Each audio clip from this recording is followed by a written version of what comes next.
Hello everyone, आज हम करेंगे ह्यूमन रिसोर्स अकाउंटिंग कि ह्यूमन रिसोर्स अकाउंटिंग क्या होता है और इसकी कर क्यों किया जाता है, इसकी क्या क्या मेरिट्स हैं और अगर कोई इसका विरोध करता है यानी कि इसकी क्या क्या डिसएडवांटेज हैं।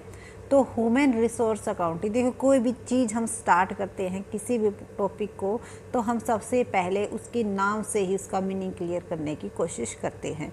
तो ह्यूमन रिसोर्स अकाउंटिंग भी यहाँ पर ह्यूमन का मतलब क्या है कि मैन पावर्स रिसोर्स के तौर पे उसको क्या किया जाता है, यूज़ किया जाता है, उसकी क्या करना, अकाउंटिंग एंट्री करना, इट मीन्स उसका वैल्यूएशन करना, उसको रिकॉर्ड करना।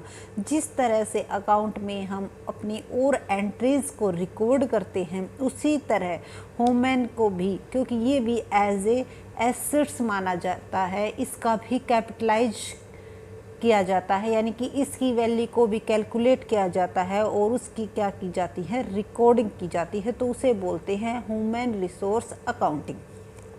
चलो अब इसकी डेफिनेशन कर लेते हैं। Human resource accounting is the art of valuing, recording and presenting systematically the worth of human resource in the book of account of an organization. This definition bring out three important aspects of human resource accounting. देखो ये पूरी जो definition है इससे 3 point निकल के आते हैं।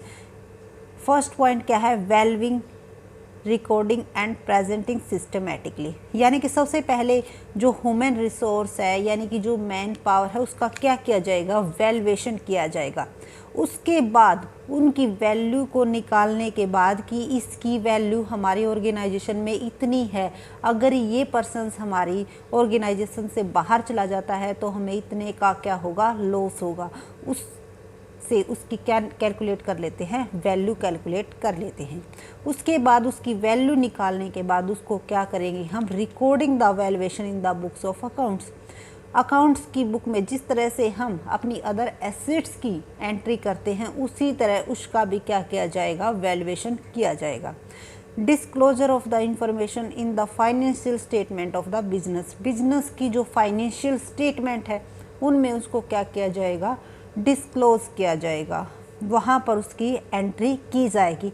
तो इसे बोलते हैं ह्यूमन रिसोर्स अकाउंटिंग की एज ए एसेट्स उनको ट्रीट करना, उनकी वैल्यू कैलकुलेट करना, उसके बाद उसकी हमारी जो फाइनेंशियल स्टेटमेंट है वहाँ पर क्या करना, उसको रिकॉर्ड करना, उसे बोलते हैं ह्यूमन रिसोर्स अकाउंटिंग। अब ये की क्यों जाती है, इसकी क्या क्या एडवांटेज है। तो इसकी एडवांटेज है, फर्स्ट है proper utilisation of human resource. जो ह्यूमन रिसोर्स है उसका प्रॉपर यूटिलाइज करने के लिए हमें क्या करना चाहिए, ह्यूमन रिसोर्स की अकाउंटिंग एंट्री करनी चाहिए। क्यों? क्योंकि हमें इससे ये पता चल जाता है कि इस पर्सन से हमें इतने का बेनिफिट हो रहा है, अगर ये पर्सन जाएगा तो हमें इतने का लॉस होगा, ये काम भी कर सकता है, तो उसका क्या हो जाता है, प्रॉपर यूटिलाइजेशन हो जाता है। बेटर मैन पावर प्लानिंग, और उसके लिए हम क्या कर सकते हैं, बेटर प्लानिंग कर सकते हैं, क्योंकि पहले ही हमें अगर उसकी वैल्यूज़ पता चल जाती है तो उस पर्सनस की बेस पर हम क्या कर सकते हैं, अपनी आगे की प्लानिंग तैयार कर सकते हैं। Design, training and development programme, हमें पता चल जाता है कि इस एम्प्लॉयज़ की या इस पर्सनस की यहाँ पर कमी है और ये इसकी क्या कर सकते हैं, इसको ट्रेनिंग के द्वारा या फिर डेवलपमेंट प्रोग्राम के द्वारा इसको क्या किया जा सकता है, इसकी जो प्रोग्रेस है उसको इंक्रीज़ किया जा सकता है। तो इस तरह के ट्रेनिंग और डेवलपमेंट के प्रोग्राम भी हम डिज़ाइन कर सकते हैं। मोटिवेट एम्प्लॉयज़, इससे क्या होगा कि सभी अपनी वैल्यूज़ को ज़्यादा करने के लिए क्या होंगे, मोटिवेट होंगे, क्योंकि हर एक पर्सन ये चाहता है कि उसकी जो वैल्यू निकल के आए वो ज़्यादा निकल के आए। फॉर्मुलेट बेटर पर्सनल पॉलिसीज़, जो पॉलिसीज़ फॉर्मुलेट करते हैं, अगर सभी पर्सन सभी एम्प्लॉयज़ के बारे में पता चल जाता है तो वो हमारी जो पॉलिसीज़ होंगी वो बेटर होंगी। अट्रैक्ट बेस्ट मैन पावर्स, सभी अपना जो परफॉर्मेंस है वो बेस्ट करने की कोशिश करेंगे। कम्युनिकेट इन्फॉर्मेशन टू इन्वेस्टर्स, जो इन्वेस्टर्स को जो इन्फॉर्मेशन मिलेगी वो सही मिलेगी, क्योंकि यहाँ पर उन्हें हमारी जो अकाउंटिंग है, जो हमारी फाइनेंशियल स्टेटमेंट है, वहाँ पर हम अपने एम्प्लॉयज़ को भी रिकॉर्ड कर रहे हैं, उनकी भी वैल्यू को कैलकुलेट करके रिकॉर्ड कर रहे हैं तो जो इन्फॉर्मेशन मिलती है इन्वेस्टर्स को वो राइट इन्फॉर्मेशन मिलती है। उसके बाद है disadvantage of HRA। Human resource accounting की जो डिसएडवांटेज है वो क्या क्या हैं, इसीलिए इसको कंपलसरी नहीं किया गया है, कहीं पर इसका यूज़ किया जाता है। मेजरमेंट प्रॉब्लम क्यों? क्योंकि हर एक पर्सन्स की अपनी अलग वैल्यू होती है, उसको मेज़र करना बहुत ही मुश्किल है कि इस पर्सन्स की हमारी कंपनी में इतनी वैल्यू है, उसको मेज़र करने में बहुत सारी प्रॉब्लम आती हैं। नो क्लियर कट गाइडलाइंस, अभी इसके लिए कोई क्लियर कट गाइडलाइंस तैयार नहीं की गई हैं कि इस तरह से आप पर्सन्स की वैल्यू को काउंट कर सकते हो। अब्सेंस ऑफ स्टैंडर्डाइज प्रोसीजर, इसके लिए कोई भी स्टैंडर्डाइज प्रोसीजर भी नहीं है कि इसको फॉलो करके हम क्या कर सकते हैं एंड उसकी वैल्यू निकाल सकते हैं। इससे बायसनेस का बहुत ही ज़्यादा इफ़ेक्ट पड़ता है।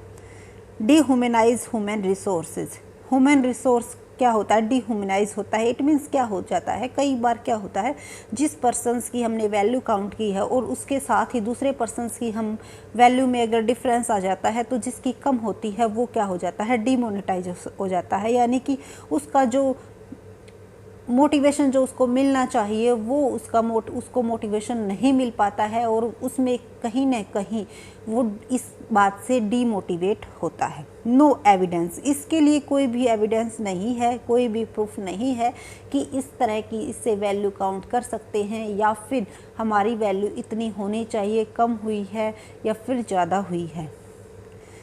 अगर किसी दूसरे पर्सन्स की हम ये कहें कि इसकी वैल्यू ज़्यादा काउंट की गई है तो उसके लिए भी हम कोई एविडेंस शो नहीं कर सकते। आइडिया में नॉट बी एक्सपेक्टेड, जो आइडिया है वो एक्सेप्टेड नहीं है।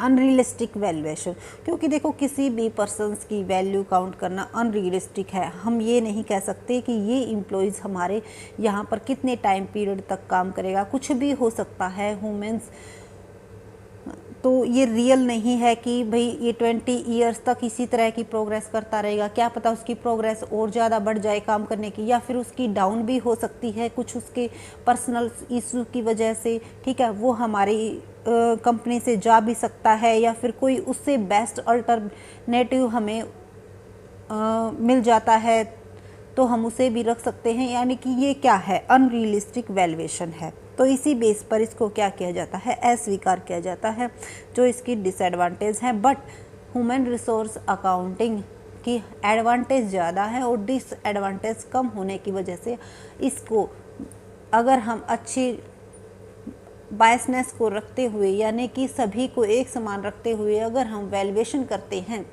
किसी के भी पक्ष या विपक्ष को नहीं देखते हुए या फिर किसी पर्सन्स को ये न मानते हुए कि ये हमारा जानकार है, ये हमारा जानकार नहीं है, अगर हम सभी को एक समान मानते हुए अगर हम करते हैं ह्यूमन रिसोर्स अकाउंटिंग तो इसके बेनिफिट्स बहुत ज़्यादा होते हैं।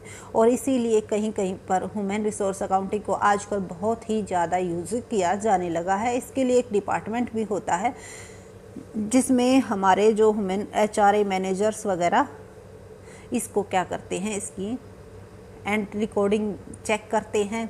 तो इसके लिए एक अलग डिपार्टमेंट, जिस तरह से हमारा अकाउंट का डिपार्टमेंट होता है तो इसके लिए भी एक अलग से अकाउंट डिपार्टमेंट तैयार किया जाने लगा है, क्योंकि अब इसकी महत्ता को, हमारा जो कंपटीशन है वो दिन बहुत जल्दी बढ़ता जा रहा है, तो इसकी जो इम्पोर्टेंस है वो भी बढ़ती जा रही है, ताकि कोई भी जो हमारा एम्प्लॉयज़ है सभी हमारे जो वर्क है उससे सेटिस्फाई हो, तो उसका बहुत ज़्यादा ध्यान रखा जाता है। तो इसीलिए ह्यूमन रिसोर्स अकाउंटिंग की जो इम्पोर्टेंस है वो भी बढ़ती जा रही है। आई होप आपको ह्यूमन रिसोर्स अकाउंटिंग और उसकी एडवांटेज और डिसएडवांटेज दोनों के बारे में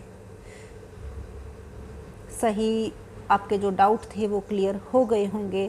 और इस तरह से हम इसके बहुत सारे पॉइंट बना सकते हैं। अगर हमें इसका मीनिंग क्लियर है तो आप कि ये हमारे जो स्टूडेंट्स नोट्स तैयार कर रहे हैं उनमें भी हेल्प करेंगे, और अगर इनमें से कोई भी ऑब्जेक्टिव टाइप क्वेश्चंस भी आ जाता है तो वहाँ पर भी हेल्प करेंगे। लेकिन इसकी जो मेथड्स है वो ज़्यादा पूछे जाते हैं। नेक्स्ट वीडियो में हम इसके ह्यूमन रिसोर्स अकाउंटिंग के मेथड करवाएंगे कि किस तरह से एक ह्यूमन की क्या की जाती है, उसकी वैल्यू कैलकुलेट की जाती है। So thank you for watching this video and please subscribe my channels. Thank you.